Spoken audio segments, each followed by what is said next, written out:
Ricky Kambuaya dijatuhkan dalam kotak penalti, kenapa wasit tidak call penalti? Itu masalah besar. Tidak ada VAR soalnya, kalau ada VAR pasti penalti. Karena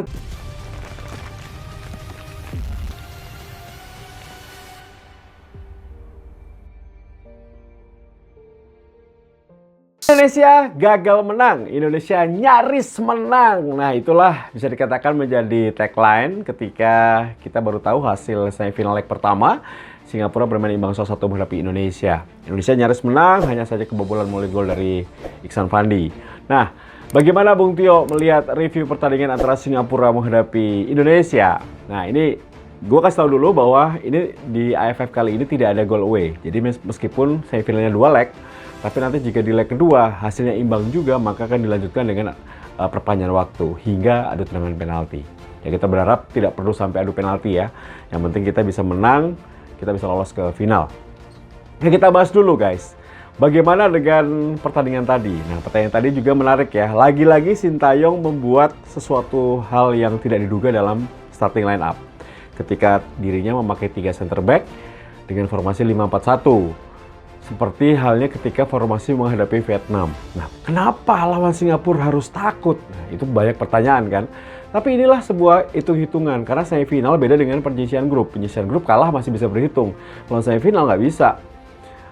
Masuk lapangan sudah ready untuk menang gitu. Karena tidak ada kesempatan kedua. Meskipun ini leg 2 leg ya. Tapi tentunya kalau kalah di leg pertama, tentunya motivasi atau sebuah tekanan akan besar di leg kedua.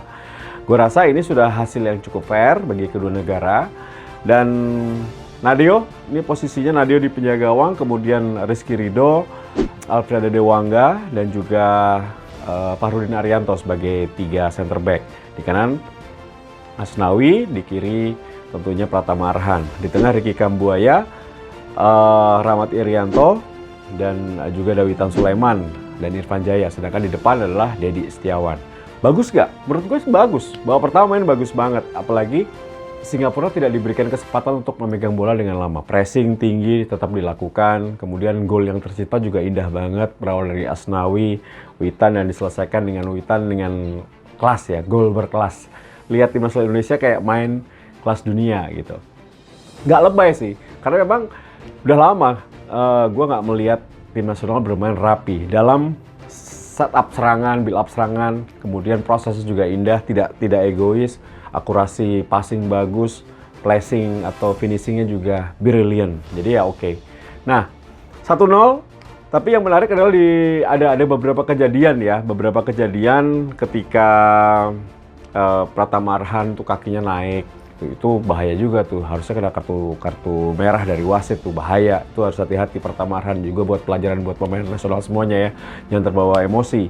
Terus kemudian si Abdullah ya, nomor 25 dari Singapura juga itu lututnya sampai ke muka dari Witan atau dada Witan. Harusnya sih kalau gue lihat pertandingan di dunia itu udah kartu merah, red card, straight red card. Jadi ada 2 kita diuntungkan dan dirugikan ya. Pemain nomor 25 Abdullah harus red card, juga Pratama Arhan juga bisa kena red card tuh. Untungnya tidak. Terus babak kedua, mulai babak kedua lagi-lagi Sintayong merubah situasi ya dengan mencoba memasukkan Alkan Bagot, kemudian memasukkan Ezra Walian menggantikan Dedi dan juga menggantikan Rizky Ridho. Gue melihat Rizky Ridho tidak jelek. Kemudian Dedi Setiawan justru bagus nih. Memang tidak ada peluang ya, tapi dia membuka ruang, pergerakan tanpa bola, sprint, menyulitkan lah bagi Irfan Fandi dan juga Safwan Baharudin di lini belakang. Tapi nggak tahu kenapa, itu mungkin sebuah strategi dari pelatih ingin memberikan kesempatan bermain untuk semua pemainnya, karena memang ini turnamennya panjang, karena masih ada leg kedua juga. Jadi mengganti pemain yang tidak jelek sebetulnya. Tapi yang terjadi adalah justru Alkan Bagot tidak dalam beberapa kali out position. Ya, kalah sama Irfan Fandi. Bagus banget, Iksan Fandi bermain cukup bagus banget di lini depan ya. Dan akhirnya dari sebuah serangan, mereka mampu counter, kita belum transisi bertahan belum rapi, kita kebobolan. Itu golnya bagus banget sih. Golnya lagi-lagi Faris Ramli, ini dari video sebelumnya gue udah katakan nomor 10 ini paling bahaya memang. Jadi dia selalu ngacak-ngacak, sedangkan Ihsan Fandi itu hanya mendapatkan umpan-umpan dari dia saja gitu. Dan akhirnya gol Ihsan Fandi setelah gol ditarik keluar. Nah, setelah menit ke-70, gue melihat bahwa justru Indonesia tertekan. Singapura bermain lebih nyaman gitu. Nah, di sini mulai ada pressure dari para pemain timnas, kemudian lelah juga karena pertandingan panjang. Jadi banyak faktor. Tapi gue tidak melihat ini sebuah lampu kuning atau bayang, enggak, karena memang masih ada leg kedua. Tentunya pelatih sudah berhitung bagaimana menghadapi Singapura dalam 2 leg, pasti sudah diatur sebelumnya gitu. Dan tapi ada satu hal ketika Ricky Kambuaya dijatuhkan dalam kotak penalti, kenapa wasit tidak call penalti? Itu masalah besar. Tidak ada VAR soalnya, kalau ada VAR pasti penalti, karena jelas banget dalam tayangan ulang di dalam jelas, di dalam. Tapi ya sudahlah ya. Satu-satu kita harus syukuri, semoga nanti di leg kedua tim nasional Indonesia akan lebih bagus lagi dalam koordinasi permainan. Tapi intinya gue melihat bahwa sangat stabil ya penampilan Asnawi Mangkualam dan kawan-kawan. Mereka bermain fighting spirit bagus, stamina bagus, kemudian passing bagus, berani, pokoknya bermain sesuai dengan keinginan penonton sepak bola lah. Kita sudah lama tidak melihat tim nasional kita bermain rapi seperti ini, fighting spirit, kemudian ketika kebobolan tidak panik, terus ketika mendapatkan peluang juga punya banyak opsi bagaimana caranya bisa menciptakan gol gitu, tidak langsung syuting aja ke gawang. Ini gue mencermati penampilan cukup bagus ya dari Nadeo, bagus, kemudian Dewa ini luar biasa, kemudian Witan sama Pratama Arhan plus Asnawi bagus lah. Jadi semoga nanti di leg kedua tim nasional Indonesia bisa ambil kesempatan, dan gue sangat yakin, gue masih percaya bahwa Sintayong akan mampu membawa Indonesia mengalahkan Singapura untuk lolos ke final dari AFF Cup 2020 ini gitu. Jadi kalau ditanya siapa pemain terbaik, gue rasa pemain terbaik Witan Sulaiman. Selain cetak gol, dirinya juga banyak membuka ruang, dan ini akan menjadi satu motivasi tersendiri bagi para pemain muda yang ada di luar tim nasional untuk bersaing masuk tim nasional di era Sintayong, karena tentunya banyak sekali pelajaran, banyak sekali perubahan yang bisa dibawa oleh Sintayong. Tapi masalah satu adalah kita tidak memiliki striker yang handal banget gitu, yang selalu menciptakan gol gitu. Praktis hanya Ezra yang menciptakan gol ya, dan memang skema permainan dari Sintayong tidak terlalu mengandalkan seorang striker. Tapi apapun itu, di formasi 4-1-4-1 atau 5-4-1, pasti kan ada satu tuh, itu striker. Itu harusnya bisa bertugas untuk bisa menciptakan gol, at least tidak bisa memantulkan bola lah, membuka ruang untuk lini tengah gitu. Jadi PR dari Sintayong mungkin setelah AFF ini ya tentunya mencari posisi striker yang bisa diandalkan di timnas Indonesia. Gitu.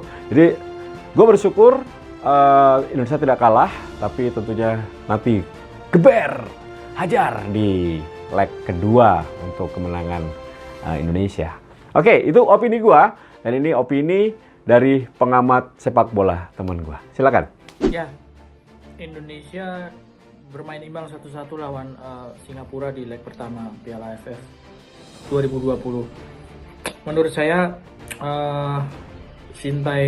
pelatih Sintayong ini berhasil menyajikan kejutan lagi karena memainkan formasi yang lagi-lagi berbeda. Kalau menurut saya Indonesia tampil dengan formasi 3-4-3 ya, 3 pemain belakang yang bermain sejajar, lalu 4 pemain tengah di mana Pratama Arhan dan Asnawi Mangkualam menjadi back sayap, dan 2 orang pemain tengah lalu 3 orang pemain depan. Taktik ini menurut saya berhasil di babak pertama ya. Ini dibuktikan dengan gol Witan Sulaiman, dan akhirnya Indonesia bisa unggul 1-0 di babak pertama. Tapi masuk ke babak kedua ini ya, namanya tim tidak ada yang sempurna, namanya pelatih juga tidak ada yang sempurna. Memang yang menjadi pertanyaan adalah kenapa dalam situasi unggul 1-0 pemain belakang yang menurut saya masih bermain baik-baik saja, Rizky Ridho, diganti oleh Elkan Bagot. Lalu di lini depan Dedi Setiawan diganti oleh Ezra Walian. Oke, Dedi Setiawan nggak cetak gol ya di babak pertama, tapi beberapa kali pergerakan tanpa bolanya ini bikin konsentrasi lawan jadi pecah gitu, sehingga membuka ruang buat pemain-pemain lini kedua atau pemain sayap masuk, dan hasilnya ada Witan Sulaiman yang mencetak gol. Nah, yang menjadi pertanyaan lagi, setelah masuk di babak kedua hanya sekitar 30 menit, Ezra Walian diganti lagi oleh Hani Sagara gitu. Jadi apa fungsinya Ezra Walian gitu ya? Dia lebih banyak berlari-lari di lapangan gitu ya. Yang menjadi pertanyaan, kenapa dimasukkan gitu untuk hanya lari-lari aja? Pertanyaan pragmatis atau pertanyaan sederhana itu aja gitu.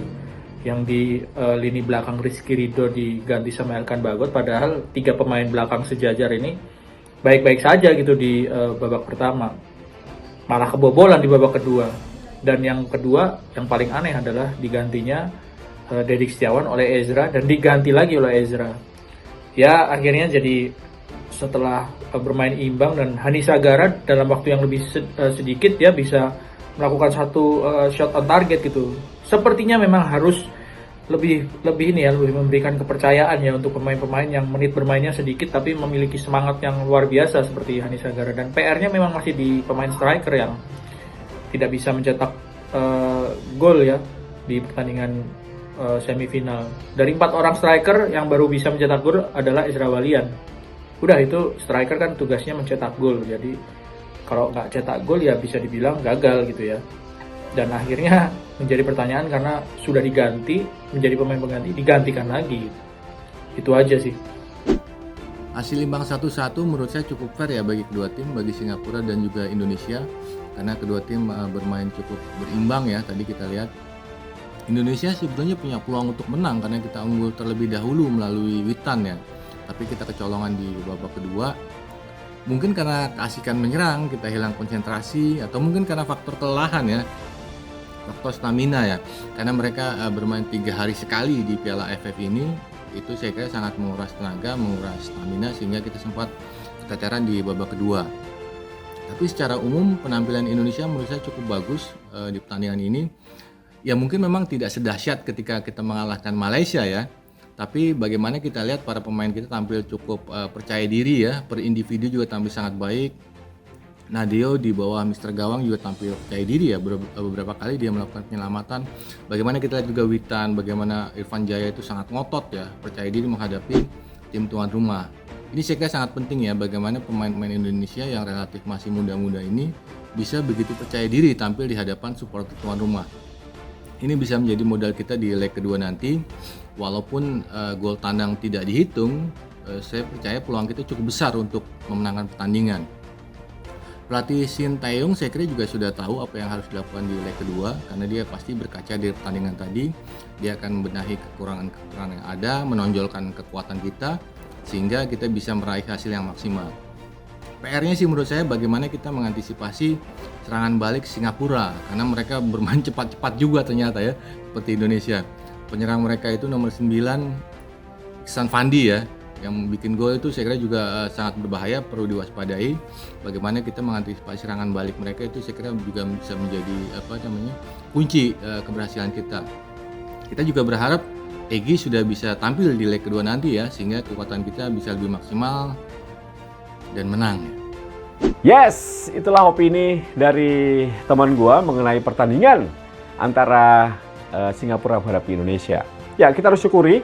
Tentunya masih ada berapa hari, 3 hari untuk istirahat, untuk berbenah, untuk tentunya introspeksi diri, sehingga nanti tim nasional kita akan tampil bagus di tanggal 25 Desember nanti. Insya Allah kita akan mampu menang dan lolos ke final. Yakin, pokoknya kita harus support, kita doakan yang terbaik untuk Shin Tae-yong dan juga tim nasional Garuda. Terima kasih sudah bersama kita sebelum TV, sampai ketemu lagi di video-video berikutnya tentunya tentang AFF Cup 2020. Tia Nugroho, sign out. Bye.